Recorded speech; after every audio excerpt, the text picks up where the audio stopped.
अच्छा जी, अगला सवाल जो है वो ये है कि मतवाज़न जो ग़िज़ा है, आप सल्लल्लाहु अलैहि वसल्लम की सीरत तैयबा से कुछ रहनुमाई फ़रमाएँ कि मतवाज़न ग़िज़ा, इसके ऊपर थोड़ा-सा हमें एजुकेट हाँ, करें। जी देखिए ये एवरेज डाइट का बहुत ज़्यादा हम ये इस्तिलाह सुनते रहते हैं, ये मुतवाज़न ग़िज़ा होनी चाहिए।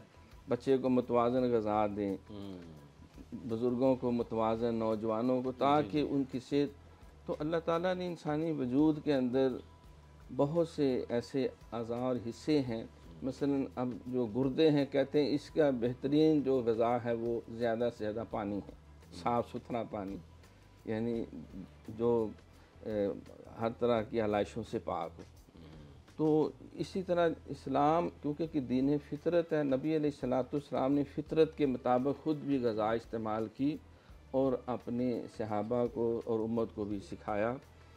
अब उसमें जिस्म के अंदर लहमियात की भी ज़रूरत है।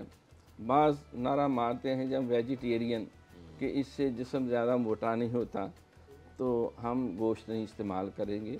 देखो जिस्म के अंदर ज़रूरत है, लहमियात की भी ज़रूरत है, नशास्तदार चीज़ों की भी ज़रूरत है। अब तो डॉक्टरों ने भी vitamin A, B, C, D कितनी कैटेगरीज़ बनाई। तो इसलिए नबी अलैहिस्सलाम जो है, आप जो भी इस्तेमाल करते, खजूर भी, अंगूर भी, अनार भी, अंजीर भी, ज़ैतून का तेल फरमाते इसको खाने के लिए भी, मालिश के लिए भी इस्तेमाल करो।